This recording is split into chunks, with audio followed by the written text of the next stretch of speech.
Welcome back to Issues of Faith. We have with us Harrison Atkins, Research Fellow, Baker Center at UT Knoxville. We're talking about Muslims in Europe. And you said when we went to break, essentially they're large, Muslims have been there for generations, but there's trouble assimilating, being accepted.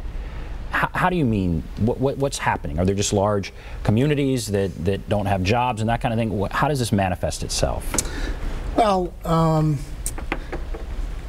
when we were visiting these communities, when we were talking to people, they were essentially people who were made to feel like they don't belong in everyday interactions.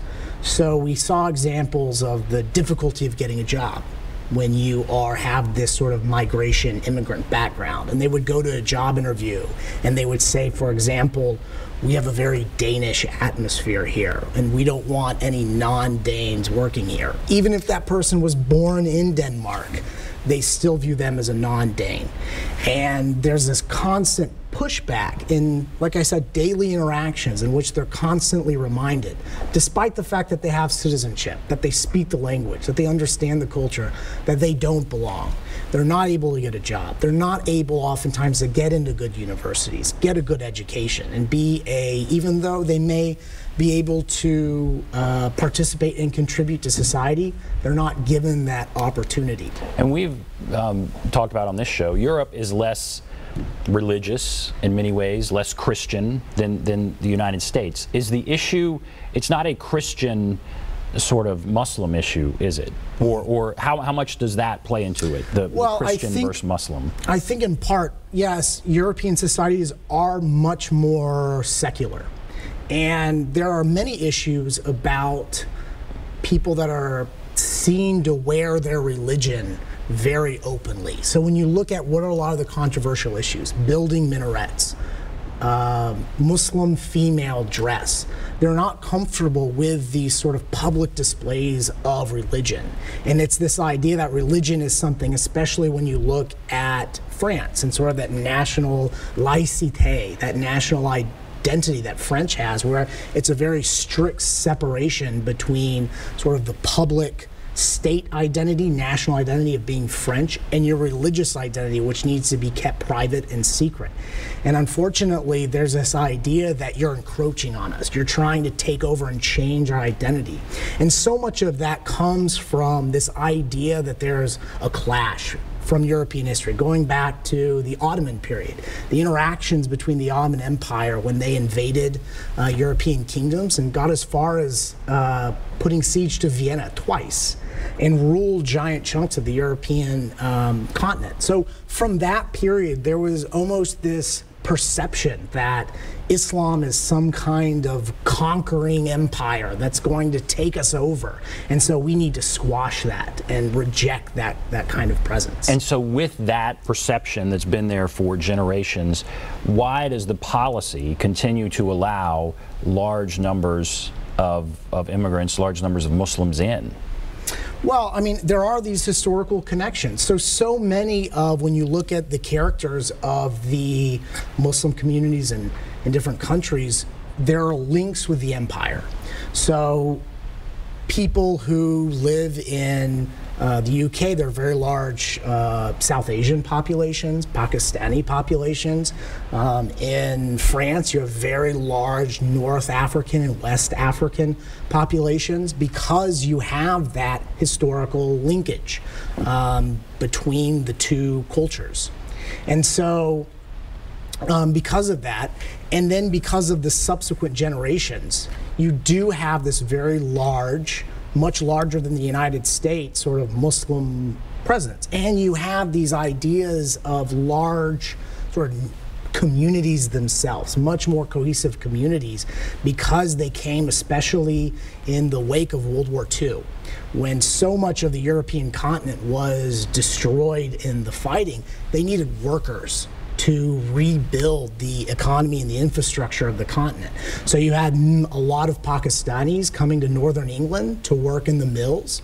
You had a lot of guest workers coming to Germany from Turkey. There was an agreement signed between Turkey and Germany in the early 1960s to bring workers from Turkey to rebuild the German infrastructure and the German economy. And so many of them stayed on. They brought their families later on, and they stayed there. So there's a very large Turkish background population in Germany because they needed the labor, essentially. Politically, where are things headed, I guess, in Europe? Do they get what you're saying? I mean, my takeaway from what you're saying is the terrorism that has been committed is not by the new people that are coming in, and I think that's important.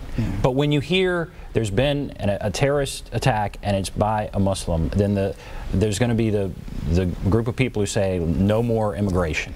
Where are things headed in Europe? Do they understand what you're saying, that this is coming from disaffected communities that have been there for generations, and in some cases converted Germans or whomever who were born in the country? You know, in other words, cutting off immigration doesn't solve the problem. It's some deeper inside problem. Or what is the political response going to be? Just stop?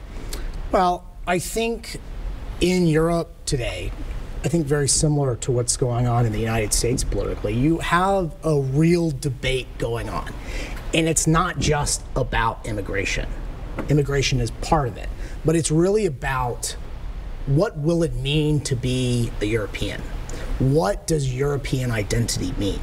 Are we going to move towards a much more nationalist, right-wing position? Are we going to have a much more liberal, inclusive society? And that debate is going on in Europe today. And you're seeing different responses from different places. So you definitely see a rise in sort of the power, the influence that a lot of right-wing politicians have who do have that position. Block all Muslims from coming in. And if they're here, get them out. We don't want that in our society. But you also see a lot of politicians that are reaching out. You see examples in Germany. You see examples in Scotland with the former First Minister, Alex Salmond, where they have made concerted efforts to reach out to their own Muslim communities and try to integrate them and make them feel a part of society. So right now it's kind of difficult to tell which direction it's going towards. It's kind of a critical time. Yeah. It could go one direction or another direction. And that, in a sense, is representative of a larger political debate that's happening right now. And I'm hesitant to be either optimistic or pessimistic. I always feel very optimistic when I think about my own experiences all across the European continent in multiple countries. When I do see on that local level, you see communities working together. You see them reaching out to the Muslim communities and making them feel welcome. One example, when we were in Cologne, Germany, they just built a very large European-style mosque there, and there was a protest against it. And there are people that went out and said, we don't want this mosque, we don't want Muslims here. But on the other side, in greater numbers, were Germans who were in there to support the mosque, to make that community feel welcome in Cologne. So you're seeing that sort of back and forth, that conflict. So we only have about a minute and a half left. The takeaway for the United States, if somebody says no more immigration, that will solve our terrorism problems, what do you say? Look at what's going on in Europe and in the United States. This is not a problem of immigration, and that you need to reach out to and integrate better the Muslim community. Look at examples. Look at the lessons that we can learn from Europe today and also Europe in history. There are rich examples. If you go back to the period of Muslim-ruled Spain or Sicily, where you have this Spanish term called convivencia, where communities were able to live as Christians, as Jews, as Muslims, but coexist and create sort of this very vibrant, very peaceful culture. And so if we can take lessons from these periods of this sort of periods of tolerance and rich cultural interactions, look at examples of what a lot of political leaders are doing to reach out and integrate Muslims. I think that if that takes place, I'll be very optimistic about the future. We'll see. It's an interesting time and a very interesting discussion. Harrison Atkins, research fellow at the Baker Center at UT Knoxville.